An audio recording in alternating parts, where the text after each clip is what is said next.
अस्सलामु अलैकुम वरहमतुल्लाहि वबरकातुहू। अंग्रेज़ी सीखने के ख्वाहिशमंद हज़रात व ख़वातीन, आज स्पोकन इंग्लिश का लेसन नंबर 16 यानी कि सबक नंबर 16 को लेकर हाज़िर होना हुआ है। इस सबक के अंदर आपको मजलिस में बोले जाने वाले कुछ अंग्रेज़ी के सेंटेंसेस बताए जाएंगे, उसको समझाया जाएगा, उसको याद कराया जाएगा। इससे क़ब्ल मैं कुछ बातों को अर्ज़ कर देना मुनासिब समझता हूँ जो सबक से मुताल्लिक़ है, ताकि आप सबक की अहमियत को समझ लें और आपके अंदर सीखने सिखाने का जज्बा और भी ज़्यादा पैदा हो जाए। तो चलिए पहले उन बातों को समझते। डियर स्टूडेंट्स, मेरे कहने का मकसद ये है कि आप गुज़श्ता कई असबाक़ से यानी कि कई लेसन्स से यकीनन काफ़ी मालूमात हासिल कर चुके होंगे, लेकिन अभी भी कुछ दिगर उन्वानात बाक़ी हैं जिनसे मुतअल्लिक़ हर मुहज़्ज़ब शहरी को गुफ्तगू करनी पड़ती है। दूसरों की तरह आप भी ज़िंदगी की दौड़ में पीछे रहना नहीं चाहेंगे। जब आप ज़िंदगी की जिद्दोजहद के लिए निकलेंगे तो आपको तहज़ीब व तमीज़ की बातें, ऐसे ही दफ्तर में होने वाली बातें, क़ानूनी गुफ्तगू, लेन देन और तिजारत वग़ैरह से मुतअल्लिक़ अंग्रेज़ी में गुफ्तगू करनी आनी चाहिए। अब इस तरह की ज़रूरतों को पूरा करने के लिए मैंने एक मुहिम तैयार करना शुरू कर दिया है। लिहाजा आपसे दरख्वास्त है कि आप मेरे लिए दुआ करें ताकि आपका ये काम मुकम्मल हो जाए। ऐसे ही इस कोर्स के अंदर मैंने इन उन्वानात के अलावा कुछ पहेलियाँ, मुहावरे और ज़रबुल अमसाल से भी वाकिफ़ कराने की कोशिश की है। अगर आप जुर्अत व हिम्मत और ज़ौक़ व शौक़ से काम लेंगे तो यकीनन आला दर्जे की सतह पर यह कोर्स आपको पहुँचा देगा। खुदा करे कि आपका ये सफ़र कामयाब और आसान हो, आमीन। हज़रात व ख़वातीन, तो आज मेरे सबक का उन्वान है एटिकेट। एटिकेट एटिकेट यानी कि उर्दू में इसको कह सकते हैं आदाब महफ़िल। मतलब यह है कि जब हम मजलिस में बैठते हैं, महफ़िल में बैठते हैं, तो हमें कैसे कैसे जुमलों से वास्ता पड़ता है, किस तरीक़े का जुमला हमें सुनने को मिलता है। ऐसे ही जुमलों को लेकर आज मैं हाज़िर हुआ हूँ। लिहाजा आपसे दरख्वास्त है कि आप जुमलों को बग़ौर सुने और फिर उसे याद करें। तो चलिए शुरू करते। तो सबसे पहला जुमला है उर्दू का, इतना काफ़ी है। आप बोलते हैं ना, इतना काफ़ी है, तो इसकी इंग्लिश आप 3 तरीक़े से बना सकते हैं, यानी 3 तरीक़े से इंग्लिश में बोल सकते हैं। पहला है that is enough, that is enough, that is enough या डैट्स इनफ़, डैट्स इनफ़, इतना काफ़ी है। दूसरा हो सकता है इसकी English that will do, that will do, that will do, इतना काफ़ी है, चल जाएगा। इसी तरीके से तीसरा है it is enough, it is enough, it is enough, या फिर कह सकते हैं इट्स इनफ़, इट्स इनफ़। तो ख़ुलासा ये रहा कि इतना काफ़ी है, ये चल जाएगा, चलने के लायक है। इस तरीक़े का जो हम उर्दू बोलते हैं तो उसकी इंग्लिश 3 तरीक़े से हम बोल सकते हैं, डैट इज़ इनफ़, या फिर डैट विल डू, या फिर इट इज़ इनफ़। समझ में आया? इस तरीक़े से आप उर्दू के जुमलों की इंग्लिश बना सकते हैं। ऐसे ही आप उर्दू में बोलते हैं कि आप तकलीफ़ क्यों करते हैं, आप तकलीफ़ क्यों करते हैं, मैं ख़ुद ये काम कर लूँगा। तो उसको आप इंग्लिश में बोल सकते हैं please don't bother, please don't bother, please don't bother, आप तकलीफ़ क्यों करते हैं। ऐसे ही अगला सेंटेंस है उर्दू का, इसमें कोई तकलीफ़ नहीं, इसमें कोई तकलीफ़ नहीं। तो इसकी इंग्लिश आप इस तरीके से बना सकते हैं no trouble at all, no trouble at all, no trouble at all, इसमें कोई तकलीफ़ नहीं। ऐसे ही अगला सेंटेंस है मेरी फ़िक्र न कीजिए, मेरी फ़िक्र न कीजिए। तो इसकी इंग्लिश आप बोल सकते हैं don't worry about me, don't worry about me, don't worry about me, मेरी फ़िक्र न कीजिए, मेरी परवाह न कीजिए। ऐसे ही अगला सेंटेंस है आपकी इनायत है, आपकी नवाजिश है। इस तरीके से बोलते हैं उर्दू में, आपकी करम फरमाई है, आपकी इनायत है, आपकी नवाजिश है। कितना शानदार सेंटेंस है, जुमला है। तो इसको आप इंग्लिश में बोल सकते हैं so kind of you, so kind of you, so nice of you, so kind of you, so nice of you, आपकी इनायत है, आपकी नवाजिश है, आपकी करम फरमाई है, आपकी मेहरबानी है। इस तरीके से आप बोलते हैं उर्दू में, उसी की इंग्लिश है। आप ये अपने बोल चाल में बहुत ज़्यादा इस्तेमाल करते हैं। तो आप आज ये जुमला आपने सुना है, ये सेंटेंस आज सुना है, आज से आप कोशिश करें कि यही जुमला और यही सेंटेंस आप अपने बोलचाल में इस्तेमाल करें। So kind of you, so nice of you, आपकी अनायत है, आपकी नवाजिश है। ऐसे ही अगला सेंटेंस है डोंट बॉदर, डोंट बॉदर, तकलीफ़ मत कीजिए। बोलते हैं ना तकलीफ़ मत कीजिए, परेशानी मत उठाइए, तो आप कह सकते हैं इंग्लिश में डोंट बॉदर, डोंट बॉदर, तकलीफ़ मत कीजिए, परेशानी मत उठाइए। ऐसे ही अगला सेंटेंस है आपकी बड़ी मेहरबानी होगी। आप बोलते हैं उर्दू में कि ये काम कर दीजिए, आपकी बड़ी मेहरबानी होगी, तो आप कह सकते हैं इंग्लिश में it would be very kind of you, it would be very kind of you, it would be very kind of you, आपकी बड़ी मेहरबानी होगी। ये वुड पढ़ा जाएगा, वुल्ड नहीं। बहुत सारे लोग वुल्ड पढ़ते हैं, एल को पढ़ते हैं, वुल्ड नहीं होता है, वुड होता है। It would be very kind of you, आपकी बड़ी मेहरबानी होगी। ऐसे ही अगला सेंटेंस है उर्दू का बस इतना बहुत है, बस इतना बहुत है। इसकी इंग्लिश आप कर सकते हैं this is sufficient, this is sufficient, this is sufficient, this is sufficient. बस इतना बहुत है, काफ़ी है, इतना ही है, इसी से काम चल जाएगा। इस तरीके से जो उर्दू बोलते हैं आप, उसकी इंग्लिश यही होगी this is sufficient, this is sufficient. उसके बाद का सेंटेंस है ज़रा और बैठिए। आप बोलते हैं ना किसी मेहमान से मिलते हैं और वो जाने के लिए घबराए हुए रहते हैं, बार बार बोलते चले चले, तो आप बोलते हैं ज़रा और बैठिए, थोड़ा सा और इंतज़ार कीजिए, थोड़ा और बैठिए, मुलाकात कीजिए, उसके बाद तो जाना ही है ना। तो आप इंग्लिश में बोल सकते हैं please stay a little more, please stay a little more, please stay a little more, या फिर please stay a little more, please stay a little more.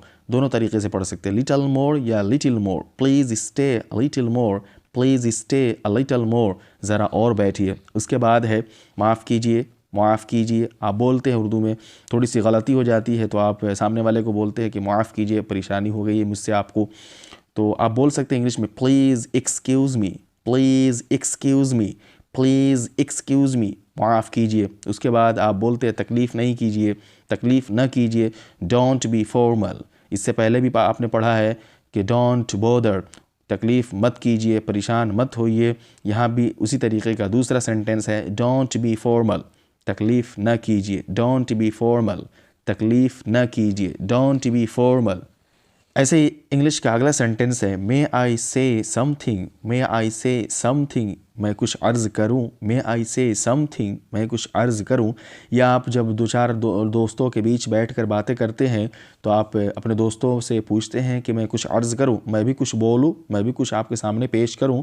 इस तरीके से आप बोलते हैं तो आप इंग्लिश में बोल सकते हैं मे आई से समथिंग, मे आई से समथिंग। इंग्लिश का अगला सेंटेंस है I am at your disposal, I am at your disposal, I am at your disposal. उसी तरीके से उसके बाद का सेंटेंस है I am at your service, I am at your service, I am at your service, मैं आपकी खिदमत में हाजिर हूँ। बोलते हैं ना कि मैं आपकी खिदमत में हाजिर हूँ। आप क्या खिदमतें लेना चाहते हैं मुझसे, आप मुझसे कौन सा काम लेना चाहते हैं, मैं आपके लिए तैयार हूँ, मैं आपका काम करने के लिए तैयार हूँ।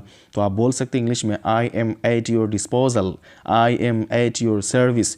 दोनों का मीनिंग यही है, मैं आपकी खिदमत में हाजिर हूँ। उसके बाद है thanks for your help, thanks for your help, thanks for your help, आपकी मदद का शुक्रिया। जब आदमी कोई आपका काम कर देता है तो आप कहते हैं कि आपकी मदद का शुक्रिया, आपने मेरा फ़लाँ काम कर दिया है। तो आप इंग्लिश में बोल सकते हैं thanks for your help, thanks for your help, आपकी मदद का शुक्रिया।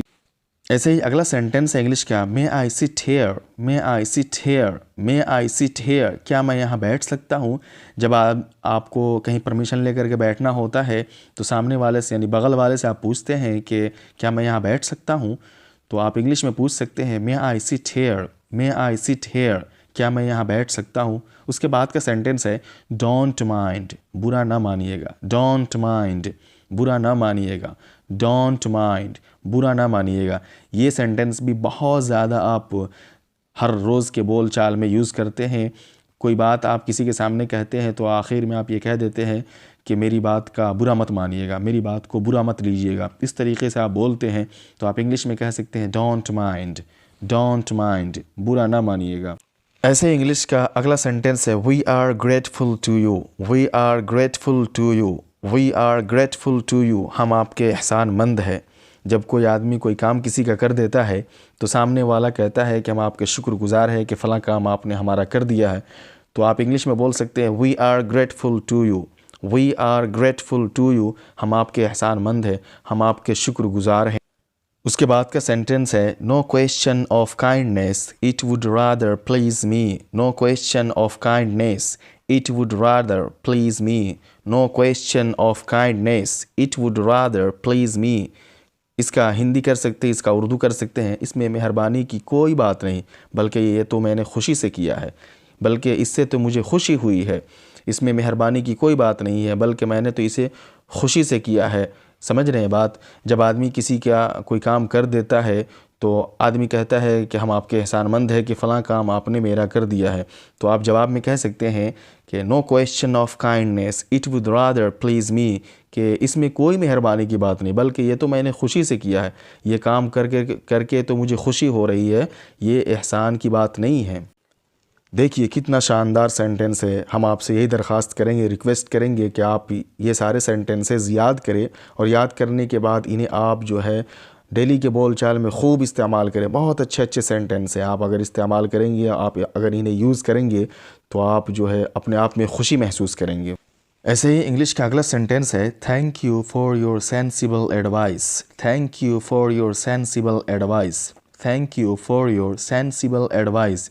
उसके बाद का सेंटेंस है thank you for your good advice, thank you for your good advice, thank you for your good advice.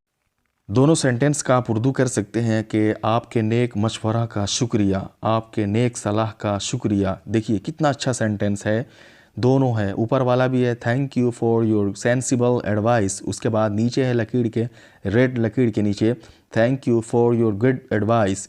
दोनों का मीनिंग होगा आपके नेक मशवरा का शुक्रिया, आपके अच्छे मशवरा का शुक्रिया, अच्छी राय का शुक्रिया। कितना अच्छा सेंटेंस है, आप इसे भी याद कीजिए और उसके बाद में अपने रोज़मर्रा की गुफ्तगू में इस्तेमाल कीजिए। उसके बाद का सेंटेंस है kindly excuse me for the trouble, kindly excuse me for the trouble, kindly excuse me for the trouble. मेहरबानी करके तकलीफ़ के लिए माफ़ करें, मेहरबानी करके तकलीफ़ के लिए माफ़ करें। जब आपसे किसी को परेशानी हो जाती है, आपसे किसी को तकलीफ़ पहुंचती है तो आप माफ़ी मांगते हैं, तो ऐसे ही कहते हैं कि मेहरबानी करके तकलीफ़ के लिए माफ़ करें। तो आप इंग्लिश में कह सकते हैं kindly excuse me for the trouble, kindly excuse me for the trouble, मेहरबानी करके तकलीफ़ के लिए माफ़ करें। ऐसे ही अगला सेंटेंस है regard to sisters and love to children, regard to sisters and love to children, regard to sisters and love to children, बहनों को आदाब और बच्चों को प्यार। इस तरीके से आप बोलते हैं, जब आप तकरीर करते हैं तो आप बोलते हैं कि बहनों को आदाब और बच्चों को प्यार। आप इंग्लिश में बोल सकते हैं regard to sisters and love to children. ऐसे ही अगला सेंटेंस है I will feel highly obliged if you get this work done, I will feel highly obliged if you get this work done, I will feel highly obliged if you get this work done. कहते हैं कि मैं आपका शुक्रगुजार रहूँगा अगर आप मेरा ये काम कर देंगे। देखिए तो कितना अच्छा सेंटेंस है, कितना अच्छा जुमला है।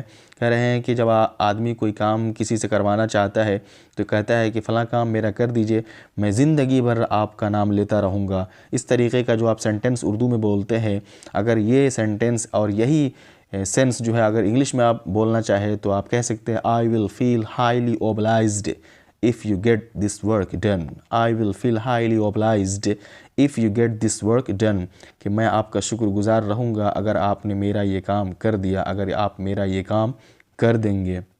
अंग्रेज़ी सीखने के ख्वाहिशमंद हज़रात व ख़वातीन, यहाँ से वोकेबलरीज़ यानी कि साबिक़ा निज़ाम के मुताबिक कुछ अल्फाज हर वीडियो में बयान किए जाते हैं। सिमिलर साउंडिंग वर्ड्स होते हैं ताकि उसके ज़रिए से आपको पढ़ने का भी तरीक़ा मालूम हो जाए कि कौन सा वर्ड अगर किस तरीके से लिखा जाएगा तो उसका साउंड कैसा होगा। इसी तरीके से उसके मानी यानी कि उसके मीनिंग्स भी आपको याद हो जाए। तो चलिए देखते हैं। सबसे पहला वर्ड है माइंड, माइंड, माइंड जिसका मीनिंग होता है दिमाग। उसके बाद है फाइन, फाइन जिसका मीनिंग होता है अच्छा। उसके बाद है ब्लाइंड, ब्लाइंड, ब्लाइंड अंधा। उसके बाद है काइंड, काइंड, काइंड मेहरबान। उसके बाद है हाइंड, हाइंड, हाइंड पिछला, पिछला जानते हैं ना। उसके बाद है वाइल्ड, वाइल्ड, विल्ड नहीं वाइल्ड, वाइल्ड जंगली। उसके बाद है लाइन, लाइन, लाइन, लकीर, कितार, लकीर, कितार। लाइन को बोलते हैं सफ़ को बोलते हैं, लकीड़ी भी बोलते हैं उसको, कितार भी बोलते हैं। उसके बाद का वर्ड है लाइफ, लाइफ, लाइफ, ज़िंदगी। उसके बाद है नाइस, नाइस, नाइस, उम्दा, अच्छा। उसके बाद है वाइफ, वाइफ, वाइफ, बीवी, पत्नी। उसके बाद है प्राइस, प्राइस, प्राइस, कीमत। उसके बाद है नाइफ, नाइफ, कनाइफ नहीं होगा, ये के साइलेंट है, कनाइफ नहीं पढ़ेंगे इसको, नाइफ पढ़ेंगे। नाइफ, नाइफ, नाइफ, चाकू, छुरी। उसके बाद है काइट, काइट, काइट, पतंग। उसके बाद है राइप, राइप, राइप, पक्का। पक्का समझते हैं, यानी कि पका, पका हुआ फल होता है ना, कच्चा फल, पका हुआ फल, उसी को बोलते हैं पका। उसके बाद है वाइट, वाइट, वाइट, सफ़ेद। उसके बाद है प्राइज़, प्राइज़, प्राइज़, इनाम। एक होता है प्राइस, दूसरा है प्राइज़। ये बहुत सारे लोग गलती करते हैं। पहला है प्राइस, प्राइस मीन्स होता है कीमत, और प्राइज़, प्राइज़ मीन्स होता है इनाम, पुरस्कार। उसके बाद है राइट, राइट, राइट, हक, अधिकार। उसके बाद है लाइट, लाइट, लाइट, रोशनी, प्रकाश। उसके बाद है वाइन, वाइन, वाइन, शराब। उसके बाद का वर्ड है स्लाइट, स्लाइट, स्लाइट, हल्का। उसके बाद है पाइस, पाइस, पाइस, पैसा, रुपया पैसा होता है ना वही। उसके बाद है राइस, राइस, राइस, चावल। उसके बाद है नाइट, नाइट, नाइट, रात, शब। उसके बाद है साइट, साइट, साइट, इसको बोलते हैं बिसारत, हिंदी में बोलते हैं दृष्टि, मंजर, बीनाई। ये सब क्या है, नज़ारा, ये सब क्या है, इसी को बोलते हैं साइट। उसके बाद है टाइट, टाइट, टाइट, तंग। उसके बाद है हाइट, हाइट, हाइट, कद। उसके बाद सबसे आखिर का वर्ड है ब्राइट, ब्राइट, ब्राइट, चमकीला, रोशन। अंग्रेज़ी सीखने के ख्वाहिशमंद हज़रात व ख़वातीन, तो ये कुछ सिमिलर साउंडिंग वर्ड्स थे, यानी कि हम आवाज़ अल्फाज थे जिनको मैंने आपके सामने पेश किया। इससे आपको पता लगा होगा कि स्पेलिंग सबका अलग अलग है, अलबत्ता पढ़ने का अंदाज़ बिल्कुल सबका एक है। इसी तरीके से सारे के मानी यानी मीनिंग्स भी अलग अलग है। तो ये कुछ हम आवाज़ अल्फाज को हर सबक के अंदर अक्सर पेश किया जाता है, इसीलिए ताकि आपको पढ़ने में आसानी हो, समझने में आसानी हो सके। अंग्रेज़ी सीखने के ख्वाहिशमंद हज़रात व ख़वातीन, तो ये रहा स्पोकन इंग्लिश का लेसन नंबर 16 यानी कि सबक नंबर 16। मुझे उम्मीद है कि आपको मेरी बात पूरी तरीके से समझ में आ गई होंगी। मैं आपसे यही उम्मीद करता हूँ कि आप मेरे बताए गए जुमलों को, सेंटेंसेस को, वर्ड्स को याद करेंगे और उन्हें डेली के बोलचाल में खूब इस्तेमाल करेंगे। चलिए अगली वीडियो में अगले सबक के साथ फिर मिलते हैं। जब तक के लिए अल्लाह हाफिज़। अस्सलामु अलैकुम व रहमतुल्लाहि व बरकातुहू।